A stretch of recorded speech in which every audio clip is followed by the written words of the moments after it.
आणि 90% मी जे तुम्हाला काउन्सिलिंग करतो त्याच्यातूनच तुम्हाला चांगले रिझल्ट मिळतात। हा तुमच्या लाईफमध्ये पुढे चालून हा खूप मोठा गंभीर आजार होऊन जातो की जर लैंगिक समस्या उद्भवल्या तर त्यांच्या हिस्ट्रीमधून मला असं जाणवलं। नमस्कार मित्रांनो, आजचा जो आपला विषय आहे की सगळ्यांना असं वाटतं की आपलं इंटिमेट लाईफ खूप छान आणि सुंदर गेलं पाहिजे आणि मला पण असं वाटतं की तुमचं इंटिमेट लाईफ हे चांगलं झालं पाहिजे आणि त्याच्यामध्ये कोणती अडथळे आले नाही पाहिजे। आणि त्यासाठी मी तुमच्यासाठी नेहमी काही ना काही नवीन नॉलेज घेऊन किंवा काही एज्युकेशन देऊन या व्हिडिओद्वारा तुम्हाला काउन्सिलिंग करण्याचा प्रयत्न करत असतो। तर मित्रांनो, आजचा जो आपला विषय आहे की जर लैंगिक समस्या उद्भवल्या तर तुम्ही सर्वात प्रथम काय करायला पाहिजे त्याविषयी आज मी तुम्हाला थोडक्यात माहिती द्यायचा प्रयत्न करेन। मित्रांनो, मी आहे डॉक्टर उमेश।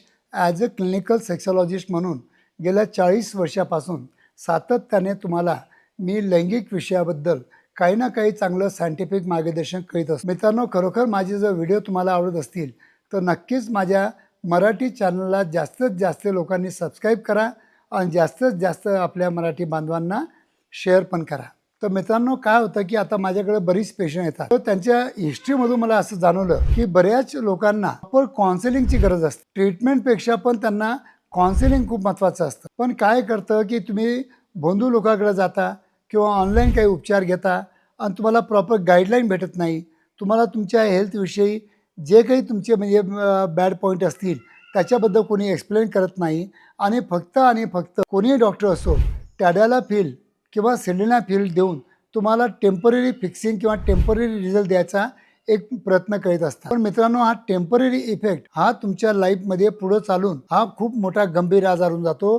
त्याचं ॲडिक्शन होतं आणि मग औषध गोळ्या घेतल्यानंतर पण जर तुम्हाला प्रॉपर इरेक्शन होत नसेल किंवा शीघ्रपतन होत असेल तर नक्कीच तुमच्या समोर एक मोठा प्रश्न उभा राहतो। म्हणून मित्रांनो, मी तुम्हाला नेहमी सांगत असतो की बरीच लोक समाजामध्ये डॉक्टर लोक पण आहेत की जे तुम्हाला चांगलं मार्गदर्शन करतात, पण काही लोक असे पण आहेत की गावोगावी फिरून तुमच्याकडून 20-20, 25-25,000, 50,000 रुपये घेऊन तुम्हाला लुटतायत।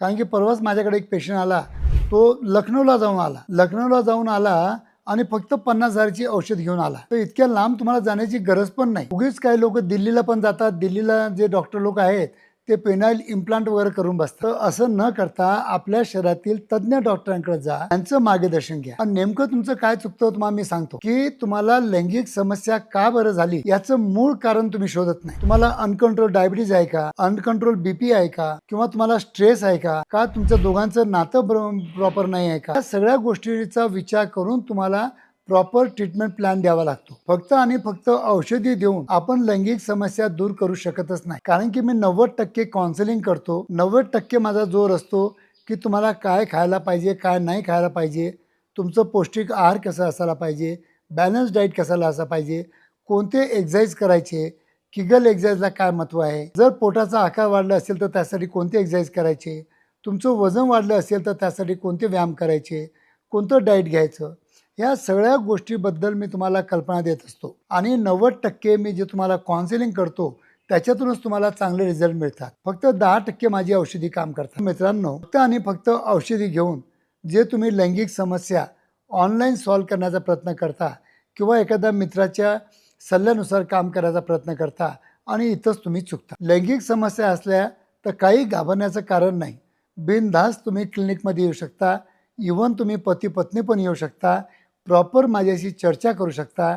आणि जर हे शक्य नसेल तर आता मी ऑनलाईन व्हिडिओ कन्सल्टेशन पण सुरू केलेलं आहे। तुम्ही घरी बसल्या ऑनलाईन कन्सल्टेशन घेऊन माझ्याशी व्हिडिओ कॉलने तुम्ही माझ्याशी कॉन्टॅक्ट करू शकता आणि माझ्याशी चर्चा करून नक्कीच तुमच्या लैंगिक समस्या घर बसल्या पण दूर करू शकता। कारण की बऱ्याच वेळा तुमच्या पार्टनरला पण काउन्सिलिंग करणं हे माझ्यासाठी खूप गरजेचं असतं। कारण की जोपर्यंत तुमची पार्टनरची प्रॉपर इन्व्हॉल्वमेंट तुमच्या इंटिमेट लाईफमध्ये नसेल तर नक्कीच तुम्हाला त्याच्यातून म्हणजे कंटाळा येतो किंवा तुम्हाला त्या पार्टनरबद्दल इंटरेस्ट कमी होतो आणि तिथंच तुम्ही कुठेतरी एक्स्ट्रा मॅरिटल रिलेशन पण करून बसता। तर असं न करता वेळोवेळी जेव्हा तुम्हाला काही लैंगिक समस्या उद्भवल्या तेव्हा प्रॉपर तुम्ही तुमच्या शहरातील तज्ज्ञ डॉक्टरांच्या मार्गदर्शनाखालीच नक्कीच तुमच्या ज्या समस्या असतात त्या नक्कीच सॉल्व्ह करून घेऊ शकता। आणि लैंगिक समस्या ह्या काही मोठ्या नसतात किंवा खर्चिक पण नसतात। उगीच त्यावर भीती दाखवून बरेच डॉक्टर लोक तुम्हाला लुटण्याचा जो प्रयत्न करत असतात,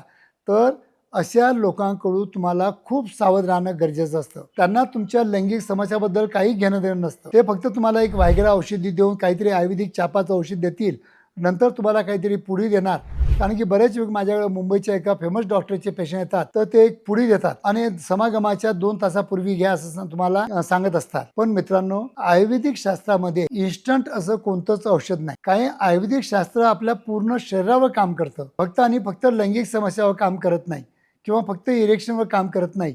हे तुम्हाला छोटीशी गोष्ट तुम्हाला कळत नाही. आणि बऱ्याच काही अशा कॅप्सूल जे आहेत, ज्या मेडिकल स्टोअर्सवर उपलब्ध असतात, की ज्याच्यामध्ये वायग्रासारख्या औषधांचा चुरा मिळालेला असतो.